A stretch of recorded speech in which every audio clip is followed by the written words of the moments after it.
محمد رسول الله فرمایي وی کیف انعم زبد سم خوشاله شم او حالن کې د شپېلې ولا بالکل د خپل خپل د شپېلې لور نږدې کړی دا او غوګونه د شي برابر یې خودلې دي چې اوس مال امر کېږي اوس مال امر کېږي صحابه ټول په جړا شو یا رسول الله دی وخت کې به سالي نبی صلی الله علیه وسلم ورته ویل د خبره کوي چې حسبنا الله ونعم الوکیل زمونږ لپاره الله کافي دی او د نیک کار ساز دی د الله زمونږ په ارزه کې به کار راځي په دنیا کې الله زمونږ په کار راځي او په قبرونو کې زمونږ په کار راځي په میدان د حشر کې او په جنت کې خو به دې شرط چې په دنیا کې موږ دغه تعلق ساتلی دغه خبره مو منلې ابو هريره سے فرمایي چې محمد رسول الله فرمایلی دي وکله چې د شپېلې والا ملک خلور نږدې کړی د شپېلې لا وی بالکل رب العالمین په طرف باندې د شي مستعد دی برابر دی او دا سترګم د الله تر طرف نه دی خو نه راړي وی اسنه کزه د سترګې په بل طرف راواړو مو دی وخت مال الله امر وکي اشاره وکي وی په دې وخت کې بزمانه ور سوال راشي الله به مال غصي دا سترګې رب العالمین په طرف باندې وی د شي وراړولې ته دا ګمان کې لکه دوه ستوري چې پړخي اسی ګډوډواله به کې نه راشي بیا وګور حدیث ذکر کړی دی یو ملک به ودرېږي د شپېلې لا چې دا کله اولش هیڅ په پاتې نشي چې کوم رب العالمین پیدا کړی نه پاسمنو کې الله دې په اسمه کې مگر دا ټول ممړي شي الا ماشاء ربک کوم رب وغواړي اذن مراد به شهیدان دی الله دی قطاده سے فرمای علم الله دې الله استثناء ذکر کړی دا چې دې مراد شری سفیان ثوری فرمای وې د انسان د ټول بدن به ختم شي دی حدیث په تشریح کې ویل دي ست دم لا د تیر په اخر کې به اډو کې پاتې دا په نور بدن کې پیوند دی منکرین حدیث دې خبرونه کې هم نه دي کتلي منګو کتا کتلي او نه دي کتلي زمون امام محمد رسول الله دا ویلي دي زمون په ایمان دی او بل حدیث مسعود احمد کې راځي ک ذره دا دومره وړو کې دی لکه ذره د زری علم چاله دی ایواز الله لا پیدا په نور باندې کې پیوند شي او داسې بل زمکه نه وټو کېږي لکه څنګه چې دا نباتات راټو کېږي او به اقا یذن ویل شي والله الذي ارسل الرياح لا قصد چې بادونه رالیږي وريجه وشتګي فسقناه منګه وچلو یو وچ خارلا من تاسو کو بدی باندې شمکه ورسره وچوالي نه کذالک النشور الله دغه شمه تاسو مروچت شي یو ورځ به ودرېږي نبی صلی الله علیه وسلم به ویل چې ملک به ودرېږي او هغه په کې بدی کې وکی الروح هغه به خپل بدن له ور داخل شي به ودرېږي او رب العالمین امر لبدش لبیک وی لکه څنګه چې انسان ودرېږي کلک چاوي بدی کې فت باندې مولاړي چې د خپل لاسونو په څنګهونو باندې یې او دا مولاړي لکه د سجده په حال کې او چا ویل چې نه دا سر به کته یې خود نیولې د الله مخې له بودريږي چاوي سجده وکړي ټول رب العالمین لا خو شرط پکې دا چې بدیدونه کې چې رب العالمین له سجده کړي د توحید په عقیده باندې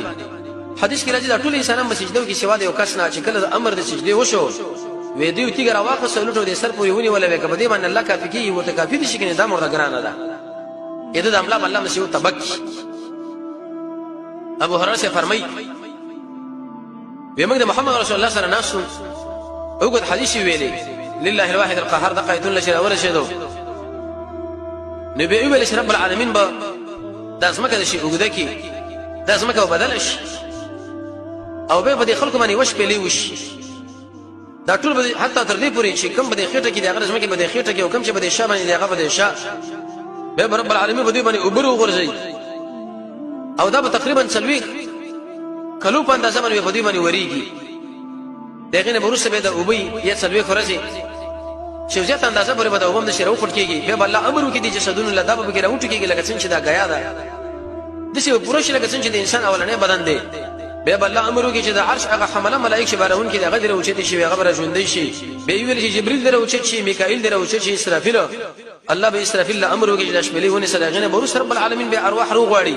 او دا به خپل بدنونو کې ور داخل شي د مؤمنانو به د شپړقېږي د کافر به تک توري دا ټول ارواح وروزي د شي وروزي لکه څنګه چې د شاتو مچې د اسمکو اسمان مابین کې دا ټول په ځاب ورنه وډکش رب العالمین په قسم کې چې عزت او جلال زمانه په عزت او بل خپل لوی باندې قسم دی چې الروح بل خپل بدن نه واپس کومه ارواح په دې بزمای کې داخل شي د جسدونو لا دغه نه ورسره به دا چې داخلي کې به خیشم د بدن کې به رواني لکه څنګه چې د اثر په دې بدن کې روان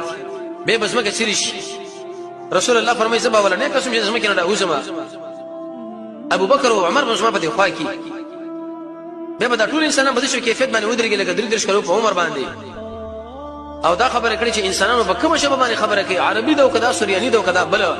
شیخ الاسلام ابن تیمیه مجموع الفتاوی څلورم جلد 301 نمبر صفحه کې لیکلي دي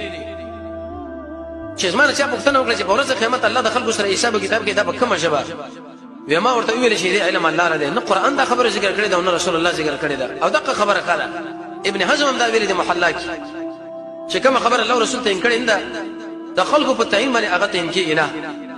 به دا ټول رب العالمین مخې له ودرېږي برمنډ عائشہ ویل یا رسول الله دا چې برمنډ کمیس پړتوګي نه یو بل نه ګوري د هر څه سترګې بالکل دي تنجیل اړه خطرې چې موږ سره به وسکیږي پاندازره پنځه اوې کاله الله رب عزت به خلکو له نه ګوري او نه به دې ما باندې فیصله وشي خفوي دا مخلوق به وژړي رسول الله فرمایي تر دې پورې چې وکي روان یو به وینه روان شي تر دې پورې چې دا خپل به دي انسانانو زنه پورې ورشيږي بعض انسانانو به خپل کې د شي ټوپونه وای لکه څنګه چې دا چنده به او بوګي ټوپونه وای دا اسی یو حال چې روان دي د انسانانو به چې چغو کې چې موږ لپاره به څوک سفارش وکړي د عرش باندې به هر نبی زی آدم علی السلام د تګ او نوح علی السلام د تګ او ابراهیم علی السلام د تګ موسی علیہ السلام د تګ عیسی علیہ السلام د تګ هر یو به عذر ذکر کې اخر محمد رسول الله علیه هغه وایي چې انا له حاضر دي لپاره کافی ما شکر بدی باندې سر پکاره یې څومره بهترین امام موږ الله را کړی محمد صلی الله علیه وسلم دا پر کور په بل تر روانه